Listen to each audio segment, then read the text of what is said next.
ebibuga ebigenda okutandika okukakkalabya olunaku olwaleero byasuze byesunga ebimu ku byo byasuze byesunga byakubye fireworks byatandise saawa mukaaga ogw'ekiro ekyo nakiwandikako mu kitabo kyange ne president nawulira ennaku ezakikopa ng'agamba nti yandikiriza ku celebrating our independence saawa mukaaga gwa kiro but I wrote about it nti nze sikiriza nti olunaku mu Uganda lutandika saawa mukaaga gwa kiro Tandika 12 kati singa kati fireworks zivuga mu Masaka anti ugamba 12 am ati oluzungu kakati abazungu fedde okkiriza kusaba mukaaga budde babukedde mwami Senkubuge mulya by'abazungu that is colonialism mutambula mu kizungu that is colonialism pure and simple saawa mukaaga nga good morning eyawa Banange good morning. Good morning abakola ku TV sawa ezo ochalaba. Ochalaba CNN, ochalaba BBC. Ati muje mutukolere sawa y'Oluganda. Ni saa mukaaga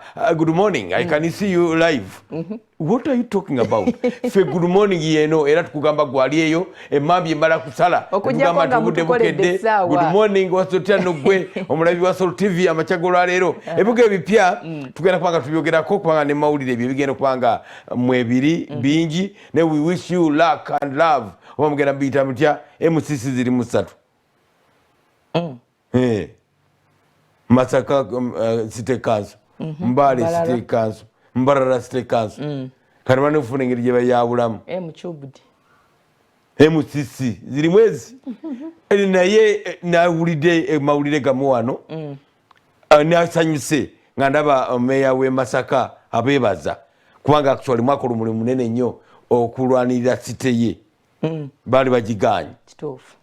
Ne mujjayo enjala tiimu negenda Robert Mutebi n'ayingira interview nezikolebwa ate Ssaabasajja bwe yakituulamu akazito ne kayitirira tugamba weebale kujjukira ng'abana abakyala nabo tetubogeddeeko abeebaziza abaali bali ebikuta bazze wano ne bagamba nti mwebale kutuyamba mu abalabi wa Sol TV nga badigida budigizi ng'obulamu bwakomawo kituufu kakati n'ow'e Masaka yeebazizza ne mpulira bulungi ne si yekka ne Mbale mumukoledde omulimu munene ngamba ttiimu yaffe ey'amawulire ne Jjinja gye mutakoledde mulimu era gye mutenyigangako ze zino zigulu Arua Fort Portal naye mugikoledde omulimu munene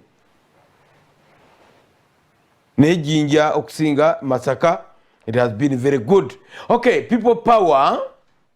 Obana yitu najogera nga tugenze mpapula za mawulire. People power ya launchinze ebya ono ye Masaka. Katusoka tumalirize Masaka oyo. Masaka uyo. Agenda ddala paka mu Nnyendo. Tukowola bana Masaka abali mu kibuga Kampala. You've got now a city. Bazeyo kasente. You've got a city. Ate omwalo gwe Dar es Salaam nagwo kati guli very busy.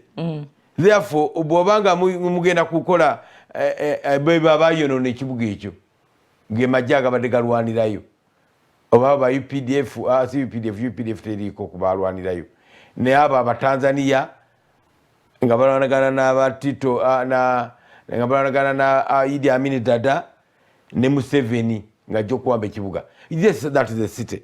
Tugamba bana Masaka balinuze ne Sibalamu naye omukubo. Bano akedi zola besinge mu kibuga. Abaana abo bava Masaka. Tubagamba muddeeyo muzimbe malls. Muzimbe akedizi enene mu kibuga kyammwe. Masaka eyinza okukulaakulana mangu okusinga ebibuga ebirala ebigenda okutandika okukola omwaka gw'ebyenfuna guno olw'ensonga ya Buganda. Lulina lindaba Buganda nga basoma embalirira bali so organized. Nanga I loved the budget. Bali so organized n'obukiiko. Budget kije kyagala mu kimu kyokka comment ya Katikiro ku family ya Kafeero. Katikiro is a big office to make a statement mala kulira byonna. The fight eri mu family eyo it's not about bugagga. The family is about kufuna chika buzaale. These are two issues. Era nagira wenti ngamba haba mutomeza yagenda ne populist be bagigira bwe bati naye someone who is working on it okulaba nti abaana bano bategeeragana nze kinjagala kyokka siri wa family eyo naye oleka abaana 11 ebweru nti si baana ba Paul Kafeero be yatulagiranga ddala nga mulamu tuyo mwana wange n'oyo wange gwe n'ogamba nti si babe n'okingiza ne Katikkiro n'agava eri n'agamba mugende mukola ebyammwe nagira atomedde naye ne Katikkiro tatomera bamutomeza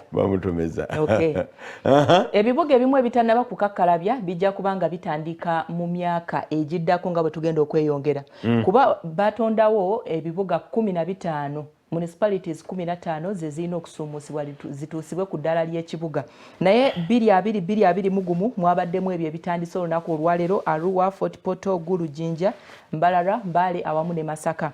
Kaakati 2021-2022 ekibuga ekyo kibuga kiyeggulu tujja kuba tuleeta but it looks so good oba iraba amakubo ndaba ne Minister Sibu ewa gavumenti z'ebitundu eyafuna mutogikwatako ate neggulu bamututte talinnya yabadde agenze batondewo constituencies endala empya 15 bamugamba ssebo naye bo wange sijja kuyomba magombola ECA declaring nsagamba nga tutudde wano nsiniride constituency balangirire eya Sorority Media ekyasinza okwewunyisa ababaka nti ate ze yasabye zezo empya like the constituencies zikyali empya naye bali eri abakadde abaaliwo bo abasaba ne mu myaka okutandika mu 2005 2 emeka tebabawanga naye ate ye yabadde ndoza muzeezi asaba edda mwe muli ne Busiro bayasaba dogikutulamu kubanga si beebamu actually kozesa abantu bangi